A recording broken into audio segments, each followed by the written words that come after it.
Boa noite, povo de Deus, graça e paz. Aqui estamos mais uma vez para louvar o nome do Senhor, para ministrar a palavra do Senhor, para ser alimentado pelo Senhor. E desta forma eu convido você para um pouco e ouvir a voz do Senhor através dos louvores, através das orações e da palavra pregada. Vivemos um momento diferenciado e esse é o momento que o Senhor também nos chama para estarmos aos pés da cruz, para estarmos atentos à voz do Senhor e permanecer então ligado no trono da graça do Senhor, para que nada nem ninguém venha roubar a alegria de servir o Senhor e a visão da promessa de Deus. Assim eu convido você a fechar os teus olhos, vamos falar com o Senhor, vamos convidar e dizer a Ele para ficar à vontade. Deus, nós nos prostramos diante da Tua santidade e reconhecemos que somos pecadores, somos limitados, reconhecemos que somos falhos, Senhor, e que precisamos do Teu perdão, da Tua misericórdia e da Tua graça. Olha para nós, Deus, com Teu olhar de compaixão. Olha para nós com misericórdia e graça, sim. E perdoa, Senhor, os nossos pecados, sejam eles por pensamentos, palavras ou atitudes. A Deus, limpa o nosso coração e a nossa mente. Prepara o nosso ser para ouvir a Tua palavra, para Te adorar, Senhor. Para que possamos ser ministrados pelo Senhor. E assim, Pai, nós agradecemos pela fé, porque a Tua palavra nos garante que, Deus, a Tua palavra nos garante que quando nós confessamos os nossos pecados, Tu és fiel e justo para nos perdoar os pecados e nos purificar de toda injustiça. Ao mesmo tempo, a Tua palavra diz: buscar-me-eis e me achareis, quando me buscardes de todo o vosso coração. Crendo de que o Senhor está nos ouvindo. Crendo de que o Senhor, ó Pai, já liberou o perdão. Nós vamos celebrar a alegria do perdão, a Tua presença, em nome de Jesus Cristo. Amém. Vamos adorar o Senhor neste momento, bem dizer o Seu nome, porque Ele é digno. Senhor, formoso és, Tua face eu quero ver, pois quando estás neste lugar, Tua graça invade mim, acende a chama, ó Pai, e uma vez brilhou, vem limpar, brilhar, resplandecer o meu primeiro amor. Vem limpar, brilhar, resplandecer o meu primeiro amor. O meu primeiro amor. O meu primeiro amor. Glória a Deus. Vamos continuar adorando o Senhor com toda a nossa força, com toda a nossa inteligência e declarar ao Senhor a nossa fé, a nossa total dependência dEle. Vamos adorar o Senhor com mais um cântico, porque Ele é digno. amém, Jesus. Oramos, Senhor, vem encher-nos com Teu amor, para o mundo agitado esquecer. Cada dia a sua vida viver. Ao orarmos, Senhor, vem encher-nos com teu amor, para o mundo agitado esquecer cada dia a sua vida viver. Nossas vidas vem, pois, transformar, refrigério pra alma nos dá. E agora com outros irmãos nos unimos a ti em oração.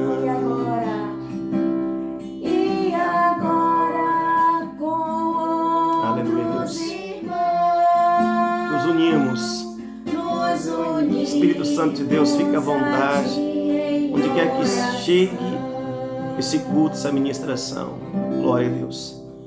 Queridos, é um momento de alegria, não pelo que está acontecendo no nosso país e no mundo, mas alegria porque a palavra diz: em tudo dai graças. Não somos masoquistas, não exaltamos o sofrimento, mas nós vivemos pela fé. E dar graça significa adorar o Senhor. Hoje 26 de março de 2020, estaríamos no campo missionário de Serrinha. Isso dentro de um planejamento, dentro de uma programação. Mas aprove o Senhor, não temos o controle do amanhã. Nós estamos hoje em casa, estou aqui com minha família e o culto está sendo transmitido a partir, então, do nosso lar, da nossa família. E eu quero convidar você nesse momento, abra o seu coração, para que o Senhor possa estar ministrando a sua vida. Eu creio que Deus tem uma palavra especial para cada um de nós nesta noite. Eu convido você a abrir a sua Bíblia em Efésios capítulo 2, Efésios 2, do versículo 1 ao versículo 10, e nós vamos ler a palavra do Senhor. Efésios capítulo 2, de 1 a 10. Eu convido você a pegar a sua Bíblia, se você tiver e puder, que você possa parar nesse momento, convida quem está perto de você aí e vamos compartilhar a palavra de Deus, que é palavra de vida. Leiamos a palavra do Senhor. Diz assim a palavra do Senhor: antigamente, por terem desobedecido a Deus e por terem cometido pecados, vocês estavam espiritualmente mortos. Naquele tempo, vocês seguiam o mau caminho deste mundo e faziam a vontade daquele que governa os poderes espirituais do espaço, o espírito que agora controla os que desobedecem a Deus. De fato, todos nós éramos como eles e vivíamos de acordo com a nossa natureza humana, fazendo o que o nosso corpo e a nossa mente queriam. Assim, porque somos seres humanos como os outros, nós também estávamos destinados a sofrer o castigo de Deus. Mas a misericórdia de Deus é muito grande, e o seu amor por nós é tanto que quando estávamos espiritualmente mortos por causa da nossa desobediência, Ele nos trouxe para a vida que temos em união com Cristo. Pela graça de Deus, vocês são salvos, por estarmos unidos com Cristo Jesus. Deus nos ressuscitou com Ele para reinarmos com Ele no mundo celestial. Deus fez isso para mostrar em todos os tempos do futuro a imensa grandeza da sua graça, que é nossa por meio do amor que Ele nos mostrou por meio de Cristo Jesus. Pois pela graça de Deus vocês são salvos por meio da fé. Isso não vem de vocês, mas é um presente dado por Deus. A salvação não é resultado dos esforços de vocês. Portanto, ninguém pode se orgulhar de tê-la, pois foi Deus quem nos fez o que somos agora em nossa união com Cristo Jesus. Ele nos criou para que fizéssemos as boas obras que Ele já havia preparado para nós, palavra do Senhor. Nesta noite eu quero compartilhar sobre a graça de Deus. E então o que nós podemos aprender sobre a graça de Deus em um tempo de crise?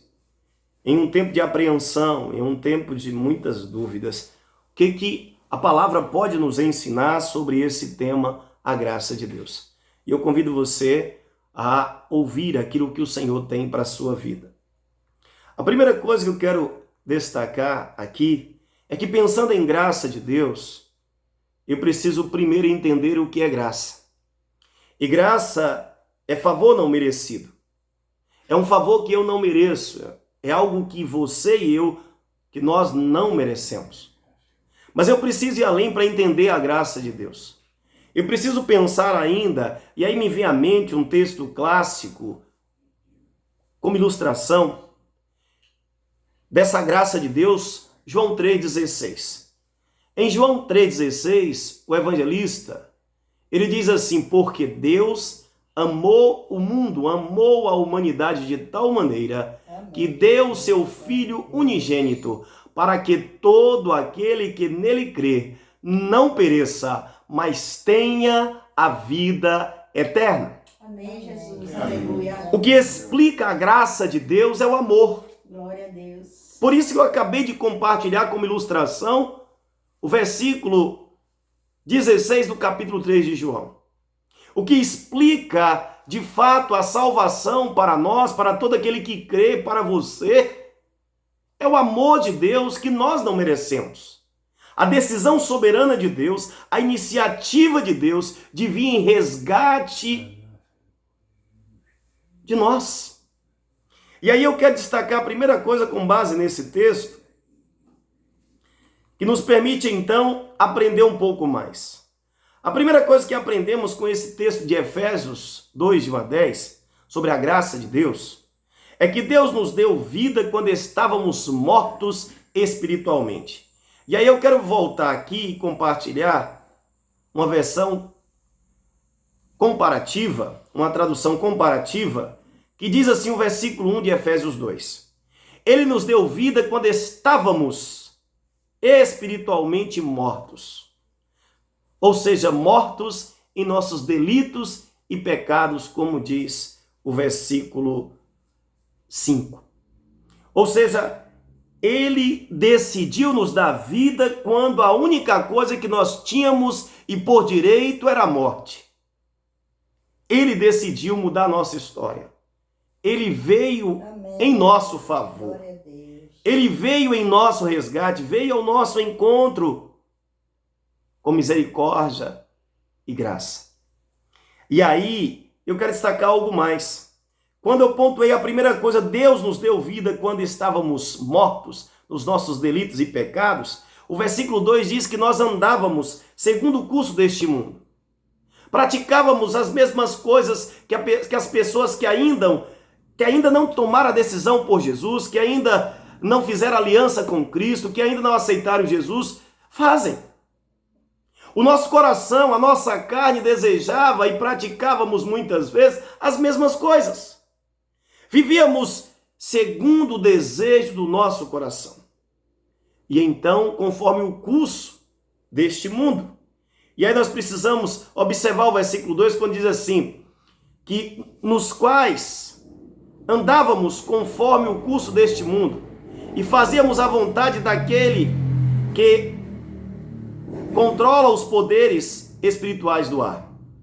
O Espírito que agora, então, age nos filhos da desobediência. Perceba que estávamos reféns de uma situação chamada pecado, do espírito da desobediência. Estávamos condenados a viver eternamente longe de Deus. Isso aí então nos chama a atenção, porque é algo extraordinário. Eu me lembro que lendo um pouco sobre a experiência dos 70, e que Lucas registra os 72, mas eu estava lendo então, tanto Mateus quanto Lucas, essa narrativa, esse relato da experiência dos 70, e o que me chamou a atenção é quando eles voltaram felizes da vida, porque conseguiram então, no nome de Jesus, curar os enfermos, conseguiram então expulsar demônios e ficaram muito eufóricos. E aí imagine então o contentamento, a alegria, enfim, quem sabe até o orgulho.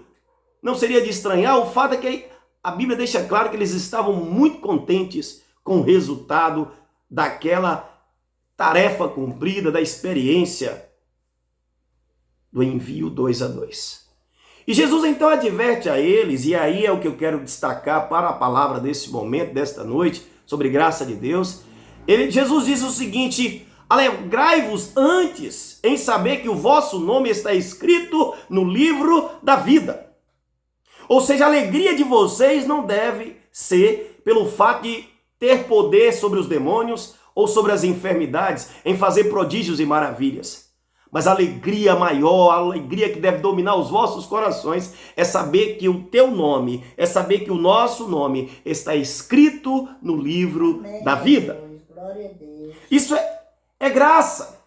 E a graça deve ser celebrada com intensidade. Há uma segunda coisa nesse primeiro momento, é o versículo 3. Éramos como os demais. Quando diz que éramos como os demais, podemos ler o versículo 3 de Efésios capítulo 2. De fato, éramos como eles.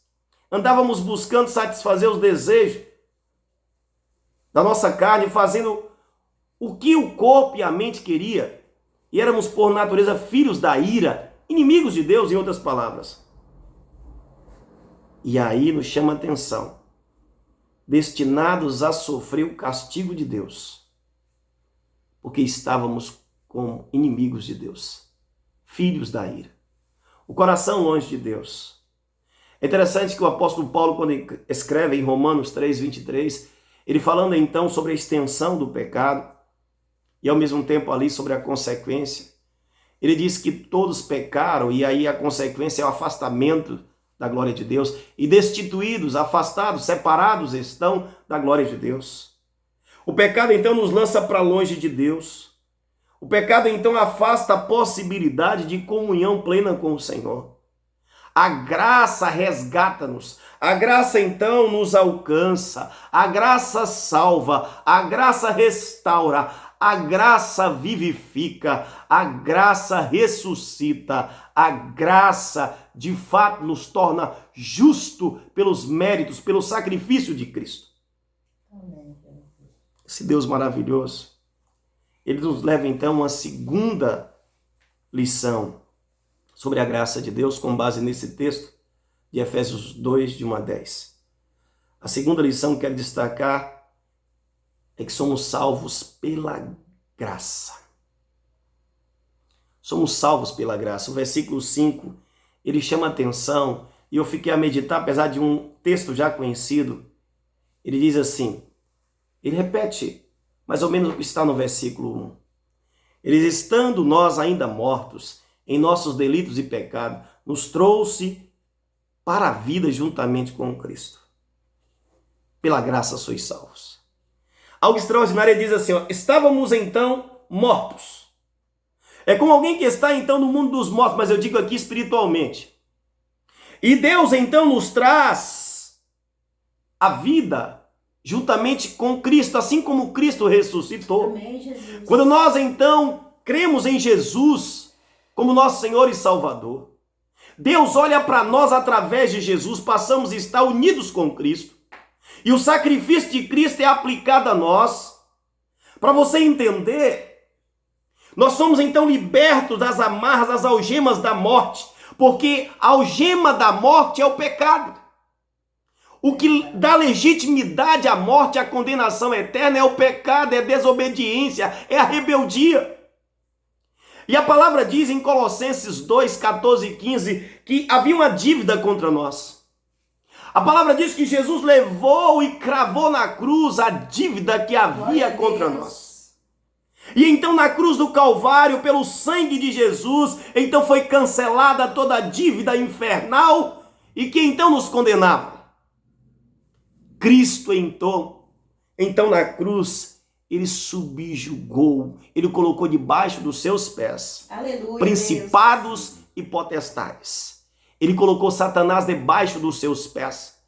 Ou seja, ele venceu o pecado. Ele venceu também aquilo que dava legalidade a Satanás, o pecado. Mas ele venceu também a morte. A morte não conseguiu segurar Jesus. Jesus entra, como o próprio Isaías descreve, como um cordeiro, como ovelha muda. Como ovelha, um cordeiro imaculado que não tem defeito porque ele não tinha pecado. Um justo morre no lugar dos injustos, Jesus Cristo. E ele fala então que ele morreu. Ele levou sobre si as nossas dores. Ele levou sobre si as nossas chagas, ou seja, o nosso pecado, a nossa maldição. Ele se fez maldição por nossa causa. Ele assumiu o nosso lugar na cruz, no lugar mais terrível, para que pudéssemos estar aqui nesta noite, a despeito do que está acontecendo aí fora, mesmo confinados em casa. A esperança, a vida não termina na experiência terrena. A vida, ela segue para a eternidade, seja perto de Deus ou longe de Deus, que seja perto de Deus, para que você possa gozar a eternidade. Aleluia, com a vida Deus. Plena, com alegria eterna. Nós podemos então aprender com esse segundo momento, com base aqui em Efésios 2, é que pela graça nós somos salvos, amém, por estarmos unidos a Cristo, como diz o versículo 6. E essa união com Cristo significa que Deus aplica os méritos, o sacrifício de Cristo, ele então é apresentado aqui como pagamento da nossa dívida.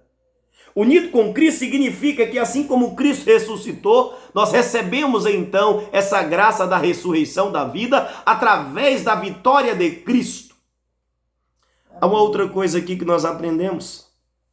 Deus fez isso para mostrar a grandeza da sua graça. Está no versículo 7.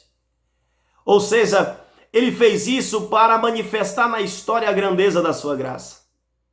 Porque o que nós merecemos, repito, o que nós merecíamos era a condenação eterna. Porque historicamente escolhemos a rebelião, a desobediência. O coração humano, como diz Jeremias 17:9, ele é corrupto por natureza. Quem conhece em profundidade e extensão o coração humano? Quem pode esquadrinhar o coração humano? E a palavra diz que o coração humano é totalmente corrupto. A carne, o nosso ser, é inclinado para o pecado. É inclinado para longe do Senhor, e somente a graça do Senhor é que muda a nossa história. É que de fato nos torna salvos em Cristo Jesus. E então, queremos destacar um terceiro subtópico aqui. A misericórdia de Deus é muito grande. E é interessante que a misericórdia de Deus, nós encontramos no versículo 4. Ele vai dizer o seguinte: mas a misericórdia de Deus é muito grande por causa do amor com que nos amou. Amém, Jesus. O amor de Deus é tão grande, e a Bíblia chega a dizer que as misericórdias do Senhor, lá em Lamentações, Jeremias 3, são a causa de não sermos consumidos. E as suas misericórdias duram para sempre. E a misericórdia do Senhor, o motivo de estarmos aqui ainda, de termos então o perdão de Deus, de termos então a graça, a possibilidade concedida por Deus, para humanamente falando, mudar de postura, porque Deus sonhou com esse momento, porque Deus tem o controle de todas as coisas, porque Deus conhece todas as coisas e Deus já decidiu. Deus decidiu salvar. Abra o teu coração. Amém, Jesus. Aleluia. Nós podemos aqui aprender uma terceira e última lição. Pela graça de Deus, sois salvos mediante a fé em Jesus Cristo. Aqui a gente então consegue reunir as duas primeiras. A primeira, Deus nos deu vida quando estávamos mortos espiritualmente. A segunda lição, somos salvos pela graça. A terceira e última lição, pela graça de Deus, somos salvos mediante a fé em Jesus Cristo. Amém. Versículos de 8 a 10 de Efésios 2. Amém. Aqui aprendemos, a salvação não é resultado de um planejamento humano, de um esforço humano, de um investimento humano, de compra como se fosse uma mercadoria, um produto. A salvação é a decisão de Deus. A salvação é um favor não merecido. Isso me faz lembrar como Deus quebrou a crista de um general, de uma potência lá na antiguidade, lá na história de Israel.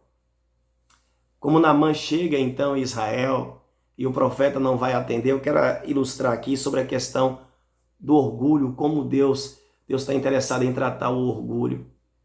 E justamente para salvar, porque é necessário arrependimento, se humilhar na presença do Senhor, é necessário conversão. E Naamã precisava de uma cura, era leproso, um poderoso general, 5 estrelas, general de guerra, vitorioso, um homem temido. E ele chega em Israel e o profeta envia o servo. E ele queria que o grande profeta de Israel o recebesse.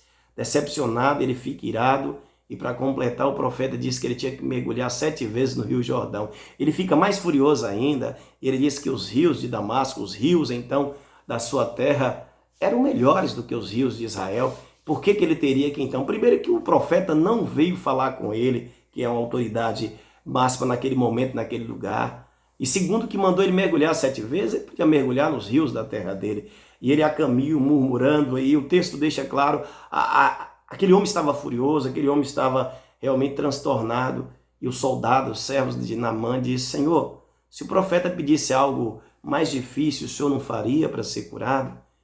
E em dado momento, Naamã para, reflete e toma a decisão de enfrentar o seu orgulho. E ele então desce ao Rio Jordão e mergulha 7 vezes, e ele é curado. E depois Naamã vai confessar, vai reconhecer o Deus vivo, todo-poderoso, vai confessar o nome do Senhor, mas ele precisou descer da presença de Deus. Aqui é preciso que o homem desça na presença de Deus. Não é o esforço humano, não é pago para que ninguém se glorie, para que ninguém venha se exaltar, dizendo: olha, eu comprei a minha salvação. A bênção não é vendida, a salvação não é vendida, o evangelho não é vendido. De graça receber, de graça dai. Portanto, aqui deixa claro que é necessário que o homem, de fato, renuncie o seu orgulho, porque o seu dinheiro, o seu ouro, a sua prata, não pode comprar a salvação. Verdade. Porque a salvação é pela fé. É graça. E mediante a fé em Cristo Jesus. É graça de Deus. Mediante a fé em Cristo Jesus. Portanto, essa graça, ela é não merecida. Sim, nós não merecemos. E há uma outra coisa que é preciso destacar aqui nesse momento. Nós somos feituras, nós somos feitos por Deus, criados em Cristo, para as boas obras, o versículo 10. Assim como Deus mudou a minha vida e tantos outros servos e servas do Senhor, está interessado em mudar a sua vida. Mas eu quero dizer algo também muito sério aqui nesse momento. Não compare a glória que Deus tem para você, para o servo e a serva do Deus Altíssimo. Igreja do Senhor, amigo, quem nos ouve esta noite, não compare a glória que Deus tem reservado para você com o sofrimento do presente. Com aquilo que enfrentamos, porque o que nós enfrentamos passará, mas a eternidade não tem fim, não tem validade, não tem início, meio e fim, porque simplesmente a eternidade é. E então aquilo que Deus tem para nós é infinitamente mais do que você consegue conceber, você consegue imaginar ou visualizar, porque Deus é maior do que todas as coisas. E tudo aqui passará, aguenta firme a luta, não desista, segura o medo, coloca nas mãos de Papai do Céu. Há tantas coisas que quando nós ligamos a TV, o temor então de quebrar a economia do país, desempregos começa a ser sinalizado aqui, ali há um temor maior. Enfim, autoridades começam a se desentender entre manter a economia ativa ou lutar para salvar vidas. O que vale mais é a vida humana, ou então mercadorias, ou então o vil metal, o ouro, a prata, o dinheiro. Enfim, vivemos uma encruzilhada da vida, onde o ser humano ele é despido pelo seu próprio orgulho, onde não há como esconder o egoísmo de muitas autoridades, de muitas pessoas, ou seja, nós somos tentados pela nossa própria vaidade e egoísmo. Mas a graça de Deus extrapola isso. A graça de Deus vai muito além disso. Deus não pensou em si mesmo. Deus decidiu nos amar, mesmo sabendo que a gente, humanamente falando, permita a expressão, não valemos nada. Permita a expressão. Nós temos então a nossa própria vontade e somos maus por natureza. Somos dados ao pecado. Temos dificuldade de permanecer na presença de Deus, ou não é assim? Ou eu estou inventando, falando alguma coisa que não é real? Mesmo aquele, por mais fervoroso, servo do Senhor e serva, há muitas vezes há setas que são lançadas na mente, no coração. Há momentos também de crise, falando humanamente, falando daquilo que é experiência nossa. E portanto a palavra diz, olha, você que está de pé, cuidado para não cair. Tá, eu não vou me deter a isso, mas o que eu quero chamar a atenção é que nós não somos bons. Nós não somos perfeitos, é graça de Deus. A salvação é decisão de Deus, é graça, é Deus que vem em nosso favor. Nós precisamos abrir o coração e entender que para entrar no céu só tem uma porta, Jesus. Para entrar no céu só tem um caminho, Jesus. Amém, Jesus. E é preciso confessar, reconhecer de que um dia vamos voltar ao pó. De uma forma ou de outra, um dia a vida vai findar. Chegaremos no ponto final e vamos ter que prestar conta para Deus de tudo que nós fizemos e deixamos de fazer. Aí quando Deus colocou no meu coração, eu confesso a vocês que eu fiquei um tempo pensando, Senhor, graça, falar sobre graça hoje. Senhor, as pessoas estão com medo do desemprego, as pessoas estão com medo de morrer, as pessoas estão com medo desse vírus, de serem infectados, as pessoas estão com medo de sair de casa, as pessoas estão com medo de repente amanhã não ter dinheiro para pagar as contas ou o que comer. Senhor, graça, o que isso tem a ver? E o Senhor ministre, diga àqueles que ouvem neste momento que eu decidi amá-los, que tudo isso vai passar, mas que a vida começa em mim e ela termina na minha presença. Amém, Jesus. Ou continua Amém, eternamente Jesus. comigo, Amém, glória a Deus. porque eu sou o início e o fim, o alfa e o ômega, Amém, Deus. aquele que era, aquele que é e aquele que há de vir. Glória a Deus. Sendo assim, nas considerações finais sobre a graça de Deus, baseada em Efésios 2, de 1 a 10, eu quero destacar 3 coisas. A primeira, que a palavra nos leva a fazer a seguinte afirmação. Mesmo sem merecer, Deus nos traz da morte para a vida juntamente com Cristo. Amém, Jesus. Eu vou repetir. Mesmo sem merecer, Deus nos traz da morte para a vida juntamente com Cristo. A segunda consideração. Somos salvos pela graça de Deus. Eu vou repetir, é tão simples e tão escandalosa e tão profunda que eu vou repetir.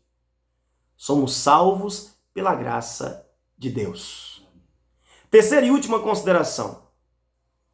Somos salvos pela graça e não de graça. Eu vou repetir. Nós somos salvos pela graça de Deus e não de graça. Significa que Cristo pagou um alto preço para nos trazer a salvação. Preço de sangue. O seu próprio sangue na cruz do Calvário. Cristo é o único mediador entre Deus e os homens. Cristo nos deu um intercessor e consolador, o Espírito Santo. Cristo é Deus que se fez carne, é Deus encarnado. Ele, sim, Cristo, tem o poder de perdoar pecados. Ele veio ao mundo, se fez carne, ele morreu, ressuscitou, nos deu o Espírito Santo e ele, sim, Cristo, tem poder de perdoar pecados. Cristo é graça. Eu vou repetir. Preste atenção. Cristo é graça. Significa favor não merecido. Cristo é o caminho. Cristo é a verdade. Cristo é a vida. E aí eu quero encerrar com a afirmação de Jesus no final desse versículo de João 14,6. Ele diz: ninguém vem ao Pai senão por mim. Desta forma, eu quero deixar para a sua reflexão, eu quero deixar para a sua edificação, eu quero deixar para a sua salvação, eu quero deixar para a sua vida essa porção de Deus. Graça de Deus. A graça de Deus é o maior presente que um ser humano pode receber e tomar posse pela fé. Não depende dos outros. A tua mãe, o teu pai, a tua mulher, os teus filhos, netos, enfim, seja quem for, não pode te dar. A salvação é pela graça mediante a fé em Jesus Cristo. Portanto, coloque a tua vida nas mãos do Senhor Jesus e tome posse do maior patrimônio, do maior bem que um ser humano pode ter. Porque esse sim garante vida para você hoje. Felicidade. Felicidade que não depende da circunstância, porque ela vem de Deus e ela vem de dentro para fora pelo mover do Espírito Santo. Felicidade porque faz pulsar em nós a viva esperança de que um dia estaremos com o Senhor, de que nada que nós enfrentamos aqui é para sempre e jamais deve ser comparado com a glória que o Senhor tem preparado para o seu povo. Nesta noite, a palavra é sobre a graça de Deus. A palavra é para que você então lembre que Deus decidiu amar a mim e a você e veio em nosso resgate e veio para nos salvar. A maior alegria não é você ter muito dinheiro no banco. É bom, claro, você tendo, você paga suas contas, vive muito bem, ok? Você conquistando dignamente, com justiça, ou seja, honestamente, ok? Não há pecado nenhum, isso aí. Mas a questão toda não são os bens aqui que um ser humano possa conquistar. Porque tudo isso, no momento decisivo, no momento final da nossa vida, nós não podemos levar, nem vai poder mudar o destino após a morte. Mas Jesus sim, Jesus é a porta que nos leva a Deus. Jesus sim, é a graça revelada. Jesus sim, Ele é a salvação, é o amor de Deus encarnado e revelado a nós como presente, como algo incomparável. Que Deus abençoe a tua casa. Que Deus abençoe os teus filhos e filhas. Que Deus abençoe de fato a tua vida. Que Deus abençoe a tua história. E que você, de fato, coloque a sua vida nas mãos do Senhor e tome posse da graça de Deus, que tem nome. É graça, mas não é de graça. É graça que se chama Jesus Cristo. Um grande abraço. Em nome do Pai, do Filho e do Espírito Santo. Amém. Amém.